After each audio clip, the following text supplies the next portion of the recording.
The building that collapsed in the Bronx on Monday had over 100 open violations. Now, an engineering report from both 2020 and 2021 deemed the building as unsafe, but also found that it was not in immediate danger. Now, I just sat down with the commissioner of the Buildings Department, who said that the engineer who wrote that report made a grave error, which may have led to this collapse. What we have found, what the early evidence shows, is so troubling that we at the Department of Buildings believe that we need to take some steps vis-a-vis the engineer who submitted the facade report, who did the repair drawings, who approved the work that was undertaken. And that early evidence comes from testimony from folks who worked around the area. That comes from an independent contractor doing work for the Department of Design and Construction.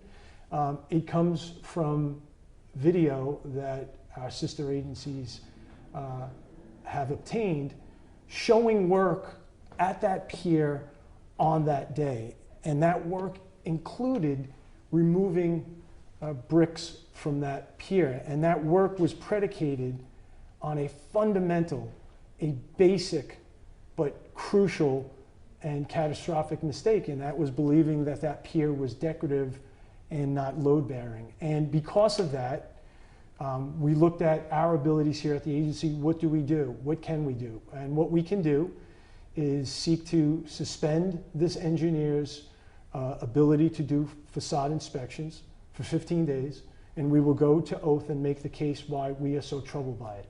What we can do is reach out to our colleagues on the state. The state education department licenses these professional engineers and say, hey, take a look at this.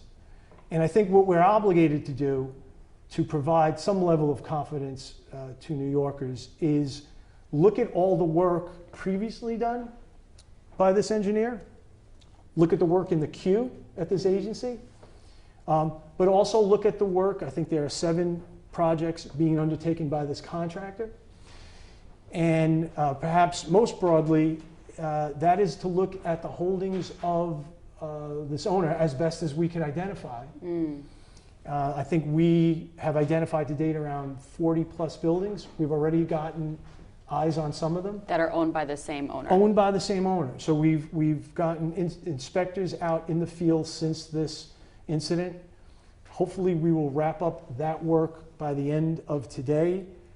Nothing has jumped off the page as imminently dangerous. There's been maintenance issues that we're not happy with, but we're obligated now to look at anyone associated with this site.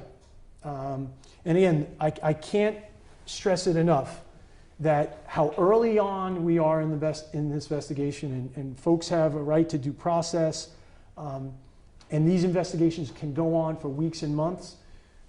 But the fundamental, the very basic, it wasn't a close call. It shouldn't have been a close call. This should have been obvious that this pier was load bearing, and that misjudgment and then work done based on that misjudgment is really concerning. Well, today the DOB is sending a letter to the state education department, which licenses these engineers, asking them to reevaluate this engineer's status, and we'll have a full report on CBS New York at 5 and 6 o'clock. In Lower Manhattan, Allie Bauman, CBS 2 News.